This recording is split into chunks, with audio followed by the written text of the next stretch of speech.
My name is Julian Vance. I am 30 years old. 7 years ago, I walked out of my childhood home with nothing but a single worn-out backpack and exactly $200 to my name. I was pushed out into the freezing snow by the very people who were supposed to protect me, the people who were supposed to love me unconditionally. While I was simply trying to secure my own future, my mother stood in front of our entire extended family at the Thanksgiving dinner table and said the words that shattered my world. She looked right at me with a perfectly crafted expression of fake pity, then looked at our relatives and declared that I was mentally unstable. She said I was having erratic episodes. She humiliated me in front of 15 people, stripping away my dignity while they all just sat there in silence, watching me break. But there is one thing they did not know. They had absolutely no idea about the secret tucked away inside a small, locked wooden box my grandfather left me before his funeral.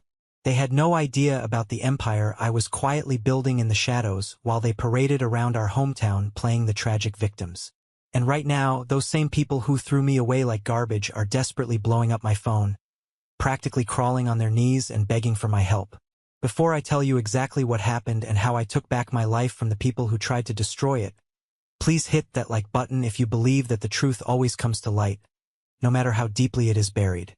And please, let me know where you are watching from in the comments below. Your support is what helps me share this journey with others who might be going through the exact same nightmare.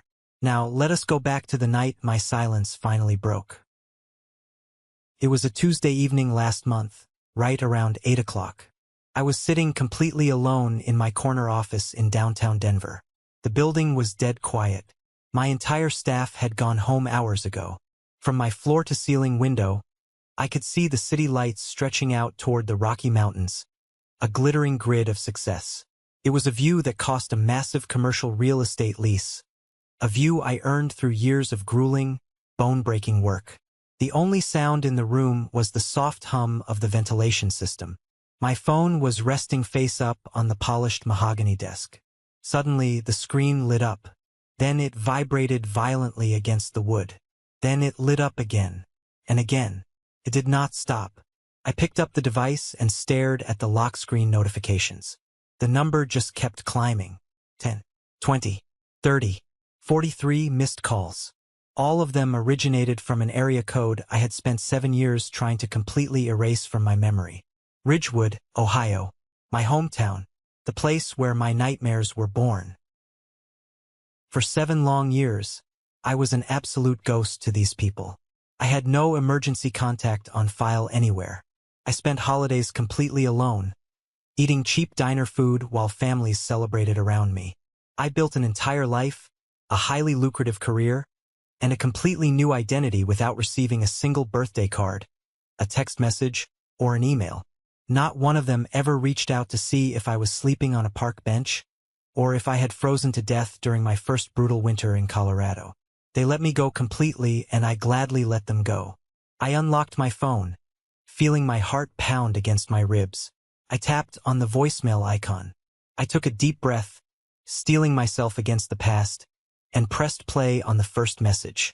It was my older brother, Marcus, the golden child, the one who could do absolutely no wrong in my mother's eyes. His voice sounded remarkably thin, shaky, and completely stripped of the arrogant, entitled confidence I remembered. "Julian, it's Marcus. You need to call me back immediately. Please, man. I really need to talk to you." I pressed play on the next one. It was my father, Arthur. His tone was nervous, hesitant, carrying that same weak tremor he always had whenever my mother was standing right behind him dictating his every word. "Son, Julian, your mother and I could really use your help right now. Give us a call." Then came my mother's voice, Eleanor. Hearing it after 7 years felt like a physical strike to the chest. Her tone was entirely different from the others. It was cold, calculated, and carried that familiar demanding edge that used to make me shrink into myself. "Julian, family is family. You need to answer your phone." She said it as if that hollow phrase was a magical key that could somehow unlock 7 years of deadbolts and security chains. I sat back in my heavy leather chair and listened to all 43 voicemails in the dark. I listened to the desperation escalating with every passing hour, tracing the arc of their panic. I heard the sheer terror setting in when I did not pick up after the 10th call, the 20th call, the 30th call. By the final few messages, Marcus was practically weeping into the receiver. His voice cracked as he abandoned all pride. He said two words, two very specific words that echoed in my silent office.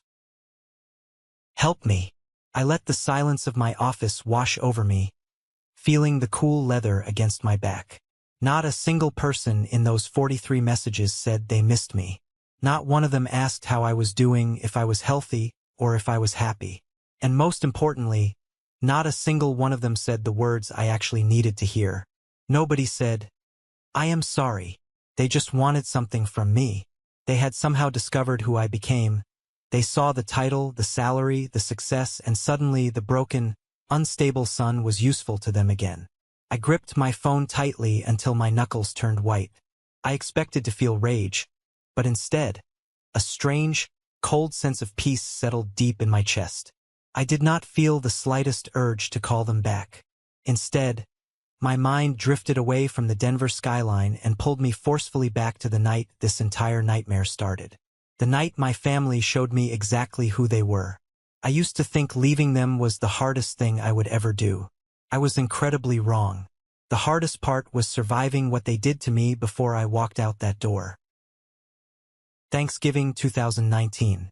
Ridgewood, Ohio.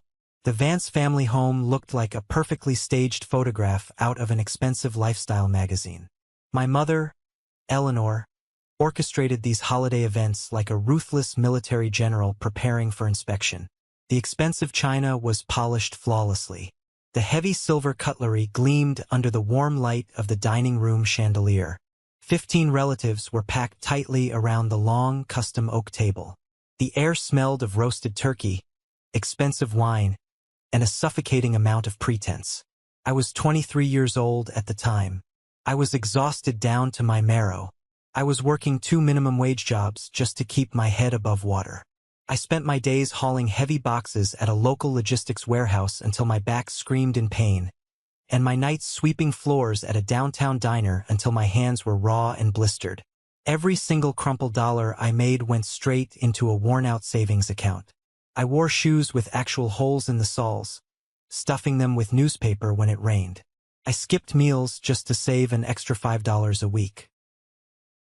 Directly across the table from me sat Marcus. He was 25, wearing a crisp, tailored designer shirt and sporting a smug, relaxed smile. He had just received a minor promotion at his corporate insurance job. He lived in a beautiful, modern apartment downtown. He drove a pristine car. He never worried about his next meal or how he was going to pay his electric bill. My mother stood up at the head of the table. She tapped her crystal wine glass with a silver spoon, demanding total attention. The room quieted down immediately.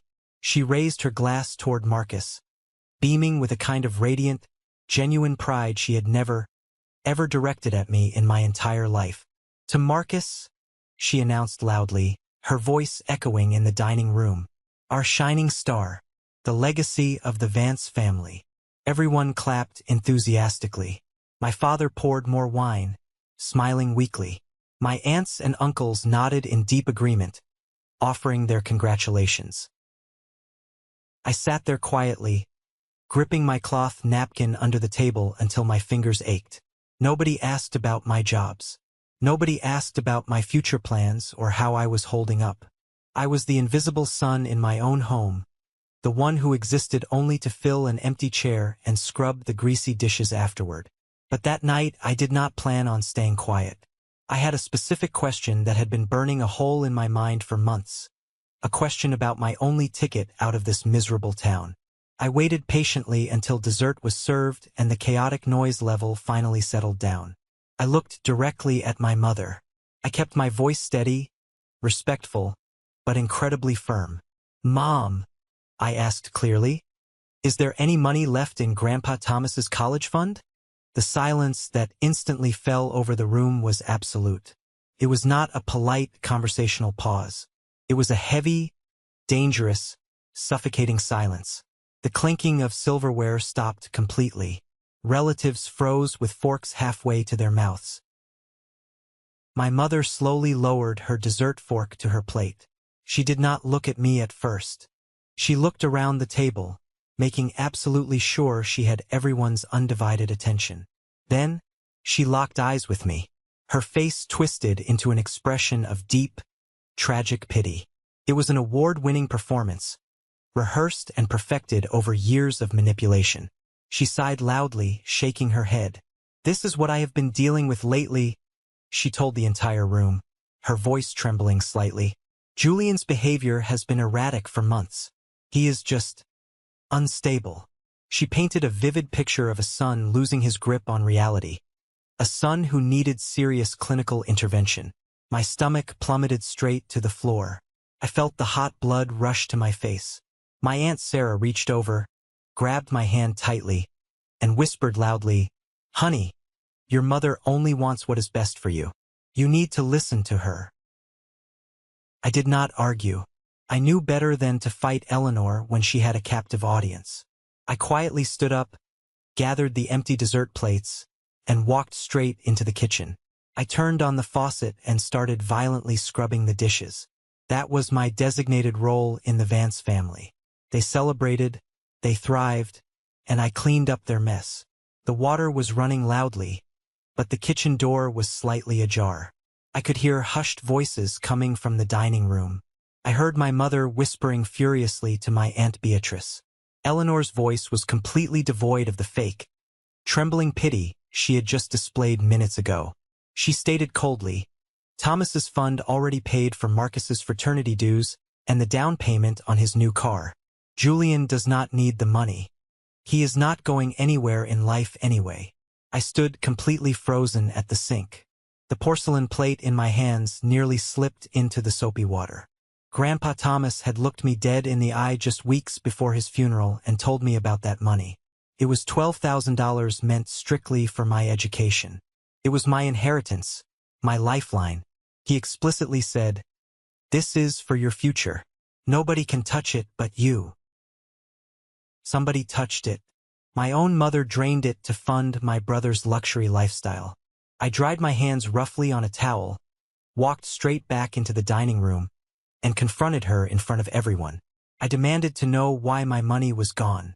My mother did not even flinch or show an ounce of guilt. She rolled her eyes and called me dramatic. She said I was obsessing over money just like my grandfather did.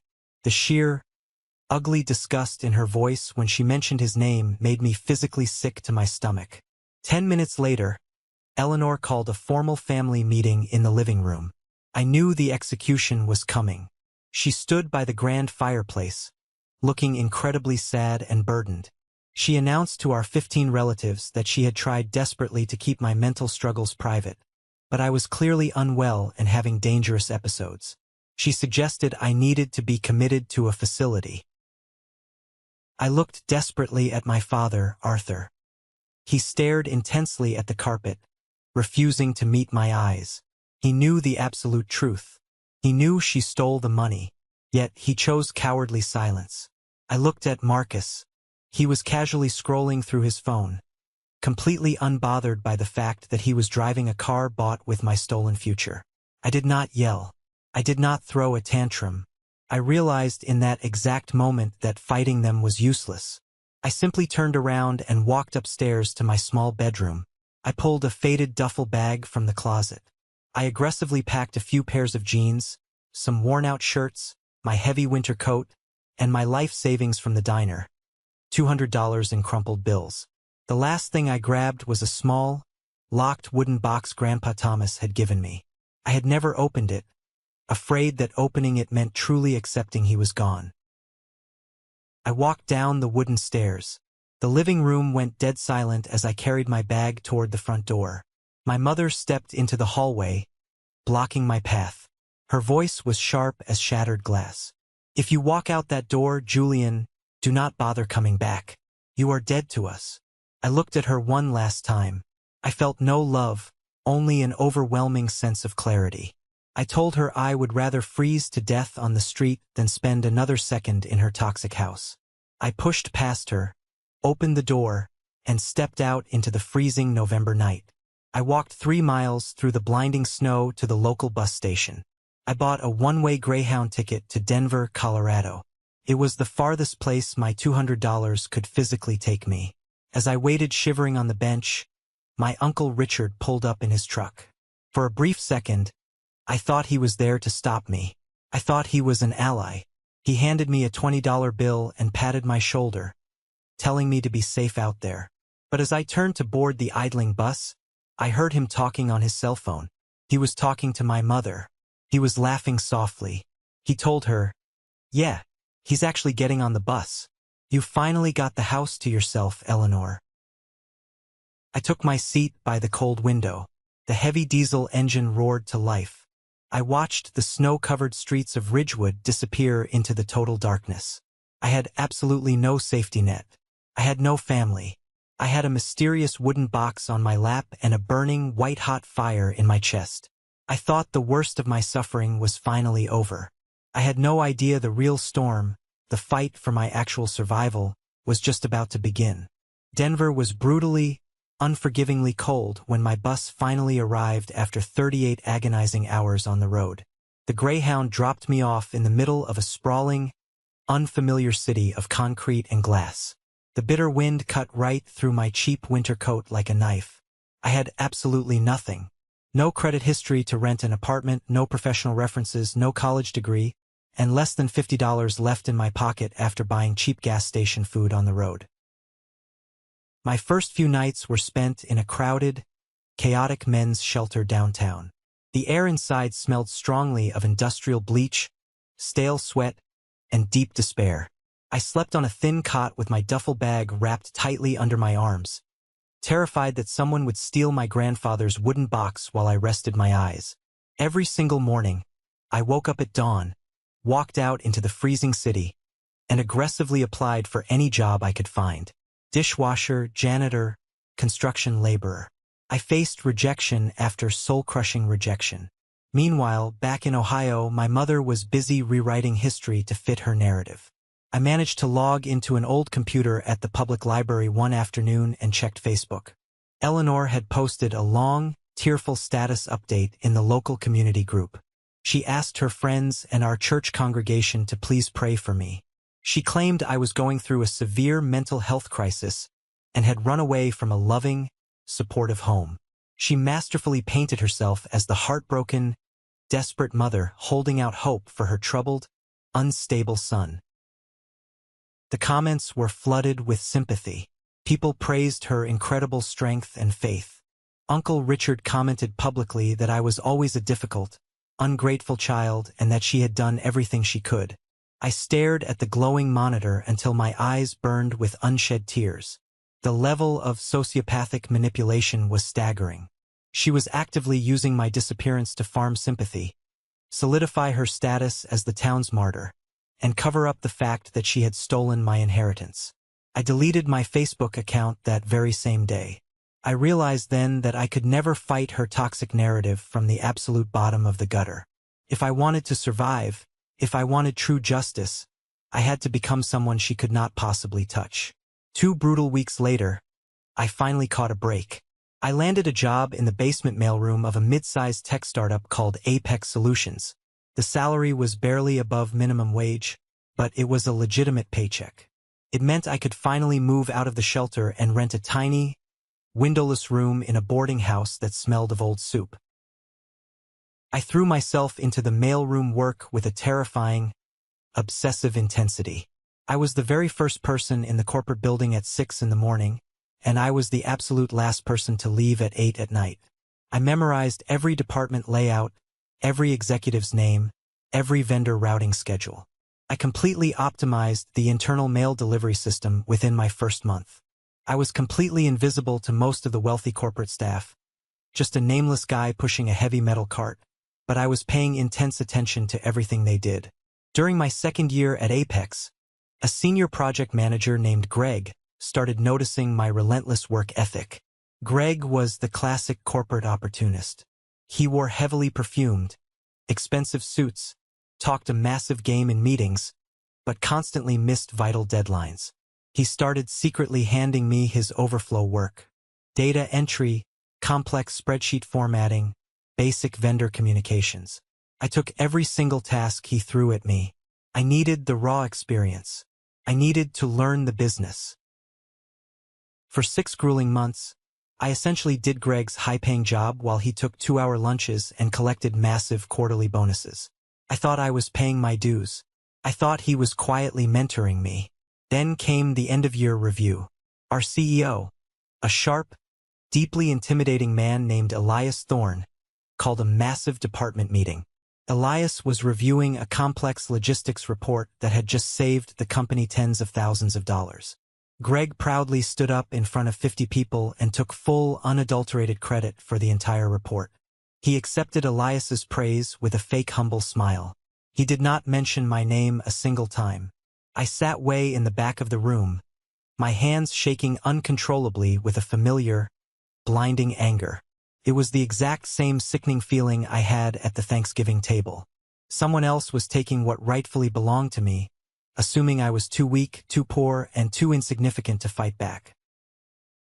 After the meeting concluded, I waited patiently until the executive floor was completely empty. I walked straight past the assistant's desk and right into Elias Thorne's massive corner office. I did not knock. Elias looked up from his dual monitors, clearly shocked to see the basement mailroom guy standing boldly in his doorway. I did not complain or whine about Greg's character. I simply walked forward and placed a small USB drive directly on his polished desk. I looked him dead in the eye and told him that the logistics report was indeed impressive, but I had noticed a critical flaw in the vendor routing on page 42. I told him the spreadsheet on that drive contained all the raw data, complete with my original author timestamps from weeks ago, and a newly revised routing plan that would save the company an additional 15% next quarter. Elias stared at me, his expression unreadable. He slowly plugged the drive into his computer. He clicked through the files in total silence for what felt like an eternity. He saw the undeniable timestamps. He saw the incredibly complex formulas I had built entirely from scratch late at night in my freezing boarding house room. He leaned back in his leather chair, folded his hands, and studied me. He asked me what my actual name was. I told him. He asked me why a guy with this high level of analytical skill was pushing a metal mail cart in the basement. I stood tall and said, because I was just waiting for the right person to finally notice. The very next morning, Greg was fired. His desk was completely cleared out by corporate security before noon. Elias called me up to his office and offered me a promotion on the spot. Junior data analyst. The salary bump was absolutely life-changing. It was the first time in my entire existence that someone had looked at my actual ability and rewarded it, rather than burying it to protect someone else's fragile ego. I immediately moved into a decent, clean apartment. I bought a reliable used car. I started taking rigorous online courses in systems architecture at night while working full-time during the day. I was aggressively climbing the corporate ladder, building a massive, impenetrable fortress around myself.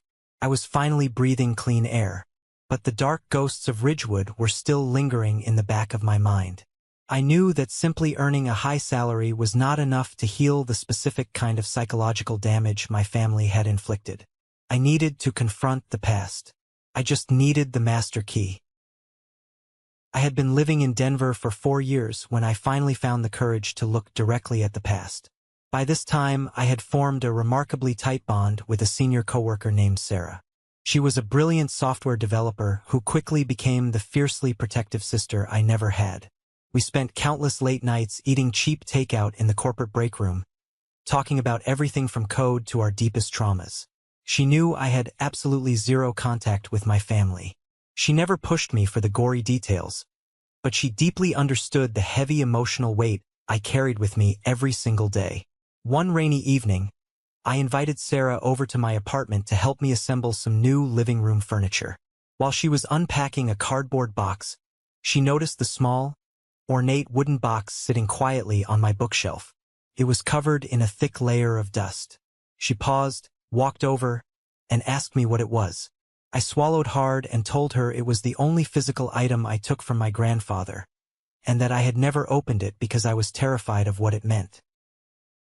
Sarah stopped what she was doing entirely. She gently picked up the box, walked over, and placed it directly on the coffee table in front of me. She looked at me with incredible empathy and told me that carrying a locked box for 4 years was far heavier than whatever was hiding inside it. She told me it was time to stop running. My hands actually trembled violently as I found the small brass key I had kept securely on my keychain since the day of the funeral. I inserted it into the ancient lock, turned with a sharp, heavy click. I slowly lifted the heavy wooden lid. Inside, resting carefully on a bed of faded red velvet, was a silver pocket watch, a stack of old childhood photographs showing me smiling with a missing front tooth, and a sealed envelope with my name written in Grandpa Thomas's familiar, shaky handwriting. I opened the envelope, my heart hammering in my ears, and unfolded the thick paper. The letter was an absolute revelation that knocked the wind out of me. Grandpa Thomas wrote that he knew exactly who Eleanor really was behind closed doors. He knew she was a master manipulator, deeply obsessed with appearances and control. He wrote that he had deliberately set up the college fund in a strict legal trust, explicitly naming me as the sole untouchable beneficiary. But more importantly, the letter contained a vital warning. He told me not to let the toxic family anchor me to their endless misery. He wrote, "Julian, if you are reading this and you have had the courage to leave that house, then you have already won. Good. Do not let them pull you back into the dark. You do not owe anyone your life." At the very bottom of the page, he listed the exact name and contact information of the estate lawyer who handled all his affairs. Attorney Robert Higgins. The very next morning, the moment the clock struck 9, I called the law firm back in Ohio. Mr. Higgins was semi-retired, but his mind was sharp, and he remembered my grandfather's estate perfectly. When I asked him point-blank how my mother legally accessed a trust meant solely for me, the lawyer went completely silent on the line. I could hear him shuffling through heavy paper files. Finally, he explained that a formal withdrawal authorization had been submitted to the bank with my exact signature, properly witnessed and legally notarized by a family member. My mother had blatantly forged my signature, and she had someone in the family willingly witness the forgery to steal $12,000. A sickening, horrifying realization washed over me. I demanded to know who signed as the legal witness. Mr. Higgins read the name over the phone, his voice laced with regret. Beatrice Vance. My Aunt Beatrice. The exact same aunt who smiled warmly at Thanksgiving dinners, who patted my arm, while my mother actively destroyed my name and stole my future. I did not immediately file a lawsuit. Not then. I realized that dragging them into a messy, protracted legal battle would only give Eleanor the chaotic drama she desperately craved. It would allow her to cry in court and play the ultimate victim in front of a judge. I wanted something much more permanent than a simple financial settlement. I wanted undeniable, earth-shattering success. Over the next 2 rigorous years, I became an absolute machine. I spearheaded a massive, high-stakes software integration project that put Apex Solutions on the national map. Elias Thorne eventually stepped down as CEO to join the board of directors, and the new leadership team aggressively restructured the executive branch. At 29 years old, I was officially named Chief Technology Officer, CTO. I had significant equity. I had massive corporate power. I had built a life that Eleanor Vance could not even begin to comprehend in her wildest dreams. Then, exactly 6 months ago, a bizarre email appeared in my personal inbox. It was from Aunt Beatrice. It was a long, emotionally rambling message full of intense guilt and pathetic excuses. She fully confessed to signing the fraudulent documents. She admitted she stood there and watched my mother forge my name to drain the account so Marcus could buy his precious, luxury Porsche. She said the crushing guilt had been eating her alive for years, especially since Marcus was now facing severe financial ruin, mountains of debt, and an impending, messy divorce. But she included one highly specific detail at the end of the email that made my blood run completely cold. She mentioned that Eleanor was recently appointed as the head chairwoman of the Ridgewood Community Revitalization Board, and they were actively planning a massive, town-wide gala fundraiser to secure lucrative state grants.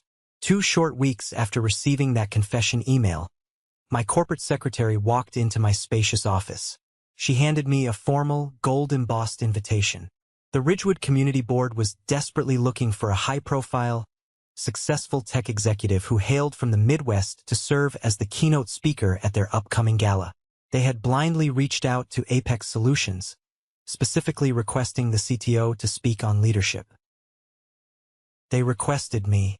They just had absolutely no idea that the CTO of Apex Solutions was Julian Vance. I looked at the heavy invitation in my hands. I saw my mother's name printed proudly at the very bottom as the event chairwoman. A slow, quiet, extremely dangerous smile spread across my face. I looked up at my secretary and told her to formally accept the invitation. I was finally going home, and I was going to systematically burn Eleanor's carefully constructed world to the ground. Not with shouting, but with absolute, undeniable truth. I thought my plan was perfectly set in stone. I had no idea my brother's sudden, pathetic financial desperation was about to trigger the explosion early, leading to those 43 voicemails in the dark. 2 weeks before the Ridgewood Community Revitalization Gala, my older brother Marcus finally hit absolute rock bottom. Aunt Beatrice filled me in on the pathetic, excruciating details of his downfall much later, but the timeline made perfect sense. Marcus was squarely in the middle of a brutal, highly contested divorce. His wife had hired a ruthless, incredibly expensive attorney who was aggressively coming after his investment accounts, his retirement funds, and every single piece of marital property they owned. On top of that, Marcus had made some incredibly arrogant, high-risk investments in local commercial real estate that had completely and spectacularly tanked. He was drowning in an ocean of high-interest debt. The bank was actively threatening to foreclose on his luxury downtown condo. His ex-wife was fighting for sole custody of their shared assets, and the financing on his precious, status symbol Porsche was severely delinquent. He was absolutely desperate. He needed a massive financial bailout, and he needed someone with an immaculate credit score to co-sign a high-risk consolidation loan to temporarily stop the bleeding from the impending lawsuit. That is exactly when he remembered his invisible little brother. He thought of me like an old, discarded tool sitting in a dusty garage drawer, something he could just blindly pick up and use whenever his life got difficult. Marcus sat in his empty, half-packed apartment, surrounded by moving boxes, and typed my name into Google for the very first time in 7 long years. He was probably expecting to find a public mugshot, a record of arrest, or maybe a depressing Facebook profile showing me working at a local gas station. Instead, the search engine instantly returned pages of high-profile corporate press releases. He saw my professional LinkedIn profile. He saw full-length business articles from national tech magazines detailing my rapid career trajectory. He saw high-resolution photos of me speaking confidently at major industry conferences in San Francisco and New York. And right there, at the very top of the search results, he saw my official corporate biography detailing my recent promotion. Julian Vance, Chief Technology Officer, Apex Solutions. He clicked on an article that estimated the average executive salary at a company of our massive size. Beatrice told me that Marcus stared at his glowing computer screen in absolute, paralyzing shock.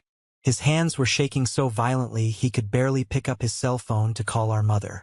When Eleanor finally answered, Marcus was practically hyperventilating. He did not even say hello. He just frantically blurted out that the son she threw away, the son she told everyone was broken, was now a wildly wealthy tech executive living in a Denver penthouse. Eleanor went completely silent on the other end of the line. She was not happy for me. She was not filled with maternal pride over my success. She was utterly terrified, because in that single fraction of a second, the elaborate, beautifully fabricated tragedy she had meticulously sold to our entire hometown for 7 years began to instantly fracture. The unstable son she claimed was hopelessly lost to the streets was actually running a massive corporate empire, while her flawless golden boy was facing a humiliating, highly public bankruptcy. That specific discovery is exactly what triggered the avalanche of 43 voicemails I listened to in my dark office. The sudden, frantic demands, the pathetic, tearful begging from Marcus, the cold, commanding tone from Eleanor telling me that family is family. They realized I had the liquid capital to save them from their own catastrophic mistakes, and they fully expected me to blindly open my wallet simply because we shared a last name. I ignored every single call. I put my phone on silent, packed my custom-tailored suit into a leather garment bag, and boarded a first-class flight to Columbus, Ohio. I rented a sleek, black sedan at the airport and drove out into the sprawling, gray farmland of the Midwest. As I crossed the county line into Ridgewood, a heavy, familiar knot formed deep in the pit of my stomach. The town looked exactly the same. The same faded diner on Main Street, the same old hardware store, the same suffocating, judgmental atmosphere that had nearly choked the life out of me all those years ago. I pulled into the packed parking lot of the Ridgewood Community Center on Maple Street. It was a large, historic brick building that had been heavily decorated for the evening. There were bright string lights draped elegantly over the grand entrance, and a massive vinyl banner reading Ridgewood Community Revitalization Gala. The parking lot was packed entirely with the expensive cars of the local elite. I walked through the double glass doors and approached the busy registration table. The young woman volunteering looked up with a polite, welcoming smile and asked for my name. I handed her my driver's license. She searched her exclusive VIP list, her eyes widening slightly when she finally found my entry at the very top. She handed me a thick, glossy lanyard with a gold border. The badge read, Julian Vance, CTO, Apex Solutions, keynote speaker. I clipped it to my lapel and stepped into the main ballroom. There were over 200 people in the room. Local politicians, wealthy business owners, church elders, and practically everyone who had ever attended one of my mother's legendary, performative Thanksgiving dinners. Waiters in crisp white shirts carried silver trays of expensive champagne. A jazz band played softly in the corner, providing a sophisticated backdrop to the loud chatter. I stood near the back of the room, standing in the shadows near the coat check, completely unnoticed in the massive crowd, and scanned the beautifully decorated tables. It did not take me long to find them. My family was seated squarely at the center VIP table, right in front of the main stage, practically holding court. Eleanor was wearing an incredibly expensive navy blue evening gown, holding a crystal glass of white wine, and smiling radiantly as she spoke intimately to the town's mayor. She was entirely in her element, perfectly playing the role of the benevolent, selfless community leader. My father, Arthur, sat quietly beside her, looking as tired, defeated, and invisible as ever. Marcus was seated on her right, wearing a suit that looked a little too tight, nervously checking his phone every 30 seconds. He was undoubtedly waiting for me to call him back with a massive wire transfer to save his sinking ship. None of them had bothered to closely look at the official program brochure sitting on their table. The gala organizers had deliberately kept the keynote speaker's name a heavily guarded secret to build suspense and anticipation, simply billing me on the invitations as a national tech leader returning to his roots. I watched my mother laugh elegantly at a joke the mayor told. I watched her perfectly manicured hand rest lightly on the crisp white tablecloth. That was the exact same hand that had expertly forged my signature. That was the same woman who looked me in the eye and told me I was dead to her. A sharp, electric thrill of anticipation coursed through my veins. The trap was perfectly set. They were sitting right in the middle of it, completely oblivious, deeply consumed by their own arrogant complacency and greed. I checked my expensive watch. It was exactly 7:15. It was finally time to pull the trigger. I took a deep breath, adjusted my silk tie, and walked slowly toward the backstage holding area. I thought about the terrified, freezing kid who waited for the Greyhound bus 7 years ago. I wished I could tell him that the wait was finally over, and that justice was about to be served in front of the entire town. The grand ballroom lights dimmed slowly, signaling the loud, chatting crowd to take their respective seats. A low murmur of conversation continued as Mayor Miller, a prominent man who had known my family for decades and frequently attended my mother's dinner parties, stepped confidently up to the microphone at the center of the brightly lit stage. He tapped the microphone twice, clearing his throat to command the room's attention. The mayor gave a long, incredibly flowery speech about the vital importance of community, the immense value of deep roots, and the absolute necessity of bringing fresh innovation and capital back to Ridgewood. He spoke passionately about the future of the town. Then, he turned his attention directly to the keynote introduction. He proudly announced that the organizing committee had secured a truly exceptional guest for the evening. He stated that this man was a recognized pioneer in the national tech industry, a brilliant executive who fundamentally understood the complex architecture of success. He noted, with a warm smile, that this highly sought-after executive also deeply understood the traditional values of small-town America because he actually grew up right here in our very own county. I stood hidden in the heavy, dark shadows of the backstage wings, listening to the mayor read my extensive professional accolades. I could see the rapt audience through the small gap in the heavy velvet curtains. I focused my eyes entirely on the center VIP table. I watched Eleanor lean forward slightly, a polite, highly interested smile plastered perfectly on her face, eager to see which local boy had made good, so she could potentially network with him later. The mayor raised his voice to a booming, enthusiastic crescendo. Ladies and gentlemen, please join me in extending a warm Ridgewood welcome to the Chief Technology Officer of Apex Solutions, Mr. Julian Vance. The massive room erupted into polite, standard, welcoming applause. I took a deep breath, walked out from the dark shadows, and stepped directly into the blinding glare of the stage spotlight. The reaction from the center table was instantaneous, visceral, and absolutely catastrophic. My mother's face went completely bone-ash white in a fraction of a second. Her polite, networking smile physically collapsed, leaving her mouth hanging slightly open in genuine, unfiltered horror. My father literally dropped his heavy silver fork. It clattered loudly and awkwardly against his fine china plate. Marcus looked like all the oxygen had been violently sucked out of his lungs. He gripped the thick edge of the banquet table so hard his knuckles turned stark, ghostly white. The applause in the grand room faltered for a brief, incredibly awkward second as the local townspeople, the nosy neighbors, the judgmental church members, the old high school teachers who had been consistently fed the tragic narrative of my mental collapse, finally recognized my adult face. But then, driven by the sheer momentum of the mayor's glowing introduction and the undeniable proof of my professional title, the applause surged back. It grew significantly louder. A few people in the back even stood up.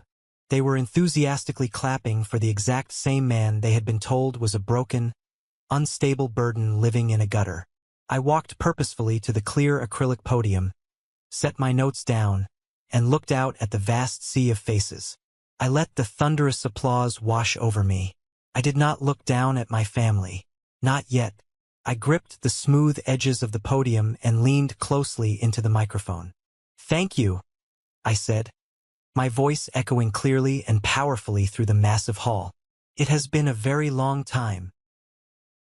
A ripple of nervous, highly confused laughter spread rapidly through the front rows. I delivered my professional speech flawlessly.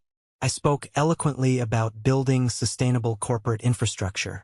I talked about how strong corporate systems, much like strong communities, require absolute transparency and honesty to function properly. I commanded the large room with the exact same authority I used in high-stakes boardrooms across the country.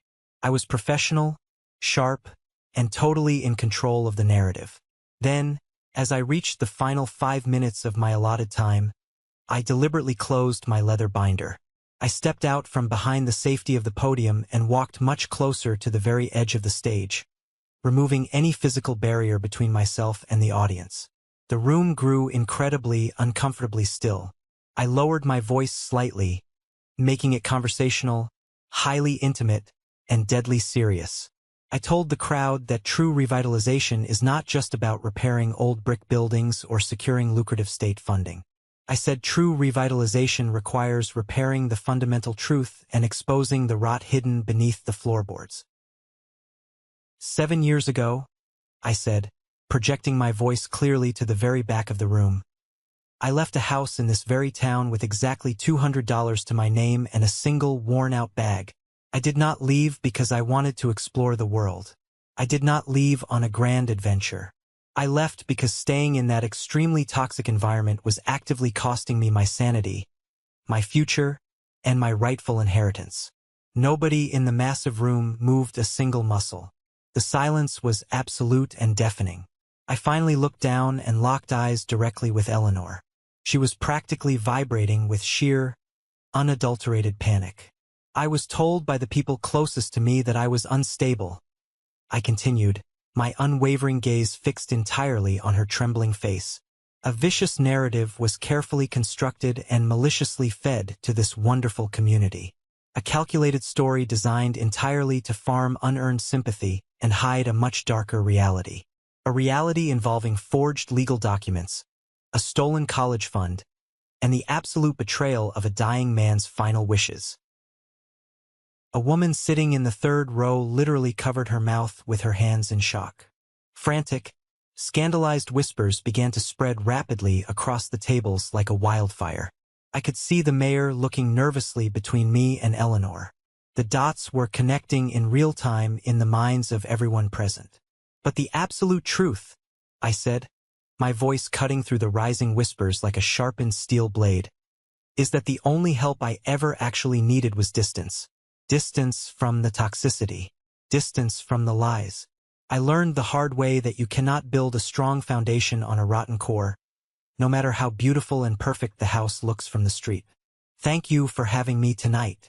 I turned my back on the stunned audience and walked purposefully off the stage.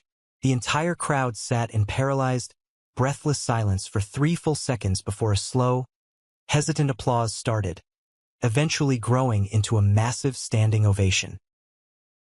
I did not stick around for the congratulatory handshakes or the networking. I walked straight out the side exit into the main marble lobby, heading directly for the parking lot. I needed fresh air.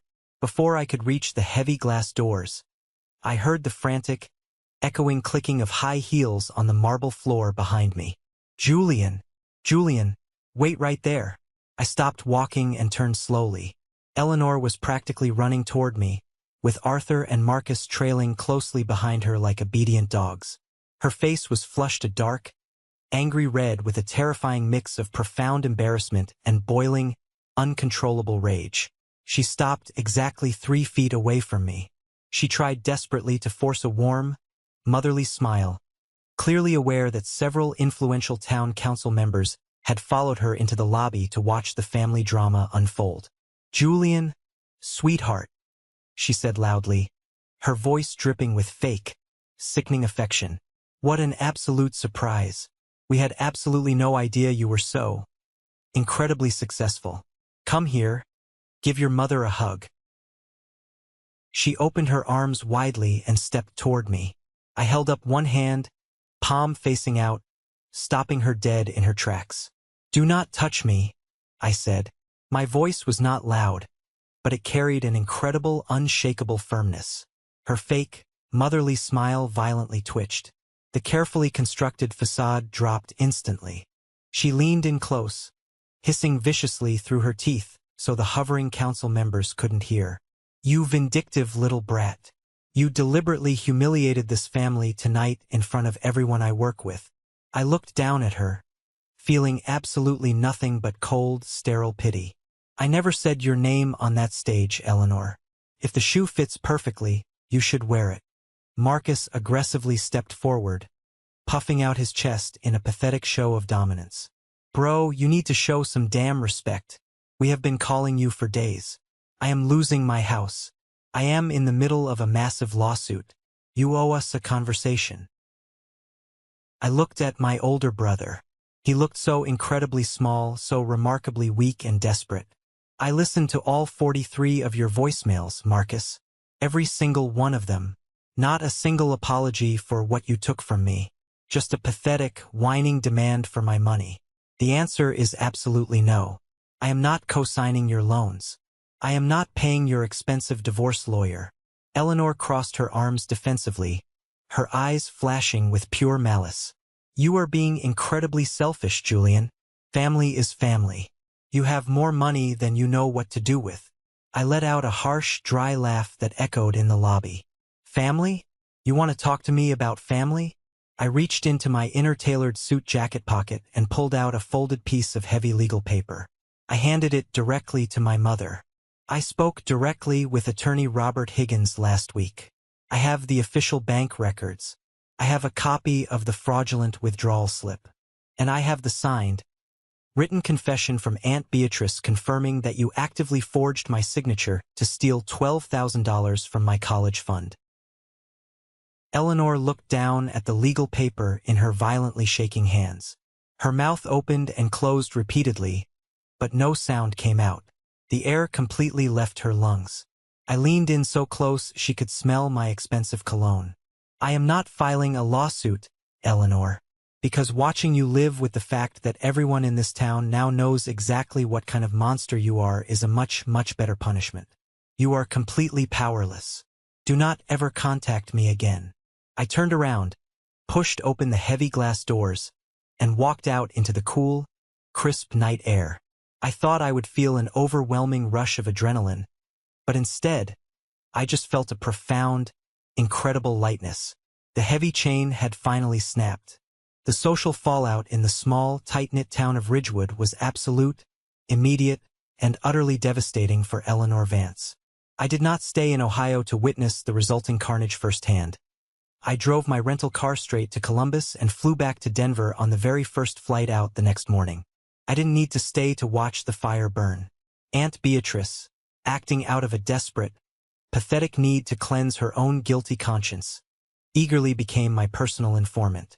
She called me twice a week to give me highly detailed, excruciating updates on the spectacular collapse of my mother's carefully manicured social empire. By the time the sun came up the morning after the gala, the vicious gossip had completely saturated every corner of the town. The people of Ridgewood were deeply conservative, incredibly prideful, and fiercely protective of their community values. They did not take kindly to being blatantly manipulated, lied to, and used as ignorant pawns in Eleanor's twisted victim narrative. The aggressive whispers started at the local grocery store checkout lines, spread rapidly through the aisles of the Walmart, and absolutely dominated the loud chatter before Sunday service at the community church. People began loudly and aggressively questioning her in public. Women she had played tennis with for over a decade suddenly turned their backs and walked away when she entered a room. The tragic story she had painstakingly built for 7 long years, the story of the heroic, long-suffering mother bravely holding out hope for her mentally unstable, runaway son, crumbled into absolute dust overnight. 3 days after the gala, Mayor Miller personally visited the Vance house. He sat on their expensive living room sofa and formally asked Eleanor to step down immediately from her prestigious position as the chairwoman of the Community Revitalization Board. He told her, politely but incredibly firmly, that her continued presence was becoming a massive public relations liability for the vital state grant process, and that the board could no longer associate with her damaged reputation. That same afternoon, the local homeowners association held an emergency, closed-door meeting and swiftly ousted her from their leadership board. The social power she had hoarded and wielded like a weapon for her entire life was stripped away in less than a week. Marcus's harsh reality caught up with him even faster than Eleanor's. Without a massive influx of my cash to satisfy his highly aggressive creditors and his ex-wife's vicious divorce lawyer, his fragile financial house of cards violently imploded. A week after the disastrous gala, a heavy-duty commercial tow truck pulled up to his luxury downtown condo and officially repossessed his beloved, unpaid Porsche right in front of his wealthy, judging neighbors. Beatrice told me that Marcus literally stood in his driveway and cried as they hauled the luxury sports car away. Shortly after that humiliating event, the bank successfully foreclosed on his real estate property. With absolutely no credit, no liquid assets, and his corporate salary being heavily garnished by the family courts, Marcus had absolutely no alternative choice. At 32 years old, the flawless golden child of the Vance family was forced to pack his remaining designer clothes into black garbage bags and move back into his childhood bedroom. He was sleeping in the exact same room where I had packed my duffel bag 7 years earlier. He was finally living the miserable, trapped, dependent life they had originally planned for me. But the most shocking, unexpected update came regarding my father. Arthur Vance had spent his entire adult life blending seamlessly into the wallpaper, desperately avoiding conflict, and silently enabling my mother's highly toxic behavior. But the massive public humiliation at the gala, combined with the undeniable, documented legal proof of the forgery that I had shoved in Eleanor's face, finally broke through his lifelong cowardice. One evening, Beatrice was visiting and overheard a massive, glass-shattering argument echoing from their house. Eleanor was hysterically, irrationally blaming me for destroying their pristine reputation. She was screaming at the top of her lungs that I had deliberately turned the entire town against her out of pure spite. Arthur finally found his spine. He yelled back. Beatrice said it was the loudest, most aggressive tone she had ever heard him use in his entire life. "Julian didn't do this to you, Eleanor," he screamed, his voice raw with years of suppressed anger. "You lied about your own son. You stole from him. You destroyed this entire family with your greed and your lies. And Julian just simply turned on the lights so everyone could finally see it." 2 days later, Arthur packed 2 large suitcases. He did not formally file for divorce immediately, but he signed a lease on a cheap, 1-bedroom apartment on the other side of the county. He legally separated his finances from hers and moved out of the house for good. Eleanor was left completely alone in that massive, perfect house, stuck with a bankrupt, deeply bitter son. Entirely isolated from the community she once ruled with an iron fist. The silence in that large house must have been absolutely deafening. She had spent her entire adult life obsessively worrying about what other people thought of her. And now, the only thing they thought of her was the absolute, ugly, undeniable truth. I listened quietly to these updates while sitting in my corner office in Denver, watching the stock market ticker on my dual monitors. I did not feel victorious. I did not throw a party, pop champagne, or celebrate their total ruin. I mostly just felt a deep, lingering, heavy sadness for them. They had spent so much incredible energy trying to keep me down. They never realized they were aggressively digging their own graves. Being the favored, golden child became Marcus's ultimate prison. Being the perfect, admired socialite became Eleanor's permanent cage. I finally asked Beatrice to stop calling me with these updates. I told her I officially forgave her for signing the fraudulent documents, but I needed to completely close the door on Ridgewood forever. I didn't want to carry their heavy, toxic baggage into the next vibrant phase of my life. The past was finally dead, and it was time to focus entirely on the future I had built. 6 weeks after the explosive gala in Ohio, a thick, handwritten envelope arrived in my corporate mail at Apex Solutions. The return address indicated it was from my father, Arthur. I took the letter into my private office, locked the heavy oak door, and carefully sliced it open. His handwriting was incredibly shaky, much like Grandpa Thomas's had been toward the very end of his life. The letter was 3 full pages long. It was a profound, deeply emotional, and surprisingly self-aware apology. He didn't make a single excuse for Eleanor's monstrous behavior. He didn't try to justify the stolen inheritance or the lies. He apologized strictly and completely for his own chronic, lifelong cowardice. "For every single time I stayed quiet when I should have spoken up to protect you," he wrote, the ink slightly smudged on the paper. "For every time I looked down at the carpet instead of looking you in the eye when she tore you down. You deserved a father who actively chose you, Julian. You deserved someone who fought for you. I am so incredibly sorry that I was too weak and too afraid to be that man." I read the letter twice, absorbing every single word. I felt a small, incredibly tight knot in my chest loosen slightly. It was the very first real, genuine, unconditional apology I had ever received from anyone sharing my last name. It didn't magically erase 2 decades of emotional neglect, and it certainly didn't mean I was going to invite him to Denver for a father-son fishing trip, but it provided something essential: closure. True, undeniable, foundational closure. I folded the letter, placed it carefully into a secure drawer in my desk, and closed it. I didn't write back. Sometimes, simply acknowledging a sincere apology is enough.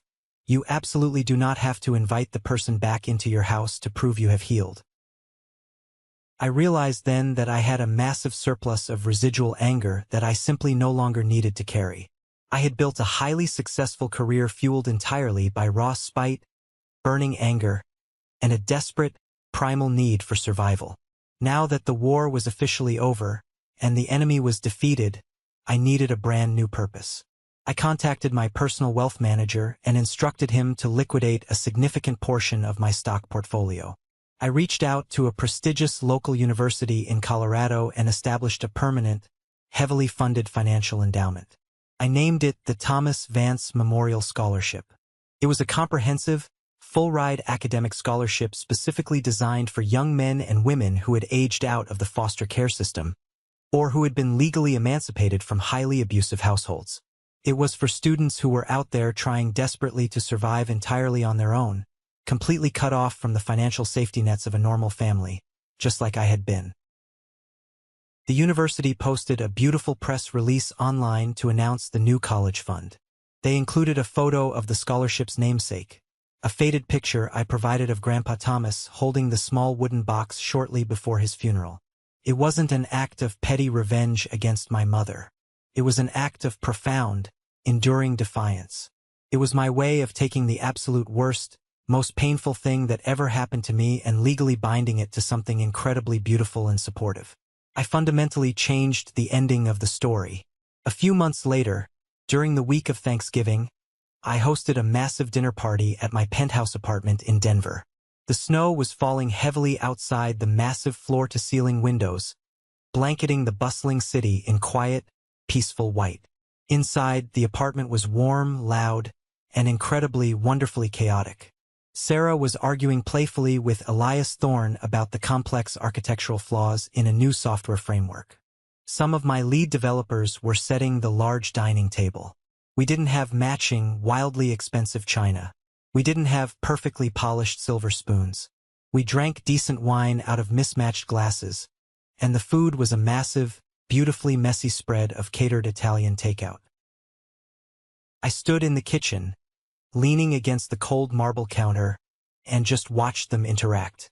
Nobody was performing for a captive audience. Nobody was secretly plotting to steal from the person sitting next to them. Nobody was terrified of saying the wrong thing and accidentally triggering a psychotic episode of fake tears and manipulation. I looked around that crowded room and thought intensely about the giant, suffocating Thanksgiving table back in Ohio where I had felt so incredibly invisible and worthless. This table in Denver was completely different. It felt warmer, it felt significantly safer, and it felt undeniably real. I finally understood something fundamental about life that took me 30 years of immense pain to learn. I used to firmly believe that family meant staying loyal no matter how much they abused you, simply because you shared the same blood and the same history. Now, I understand the actual truth. Real family is the people who actively choose you. They don't choose you because they urgently need a cosigner on a loan. They don't choose you because your high salary looks good on their social resume. They don't choose you because of a misplaced sense of societal guilt. They choose you because they genuinely respect you, they value your presence, and they love you for exactly who you are, even when you have absolutely nothing to offer them but yourself. The bravest thing I ever did in my entire life was not walking out of that toxic house with $200 in my pocket. The absolute bravest thing I ever did was refusing to walk back into that house when they finally called my name. Because by the time they finally wanted me, they still just wanted my help, but they still could not say the word sorry. My name is Julian Vance. I am 30 years old, and the most valuable, expensive thing I own is not my impressive corporate title, my stock portfolio, or my penthouse. It is the absolute, unshakable peace I fought so desperately to build. Grandpa Thomas once wrote in his letter that the quietest person in the room is usually the one paying the most attention. He was absolutely right. I spent years in the dark shadows, paying intense attention, taking the hits, and building my armor. And eventually, when the time was perfectly right, I finally chose myself. That is my story. Let's pause for a moment. Thank you for staying with me this far, you're truly amazing. Please help me by liking the video and commenting the number 1 below so I know you've been here with me until this point. This not only helps more people discover this story, but also lets me know that my experiences mean something to someone. Your support is the greatest motivation for me to keep sharing the rest of this journey. Have you ever faced something similar with your own family? Have you ever had to draw a hard line to protect your own peace? Share your story in the comments below, and don't forget to like and subscribe so you don't miss the next journey. Let's pause for a moment. Thank you for staying with me this far. You're truly amazing. Please help me by liking the video and commenting the number 1 below so I know you've been here with me until this point. This not only helps more people discover this story, but also lets me know that my experiences mean something to someone. Your support is the greatest motivation for me to keep sharing the rest of this journey. Have you ever faced something similar with your own family? Share your story in the comments below, and don't forget to like and subscribe so you don't miss the next journey.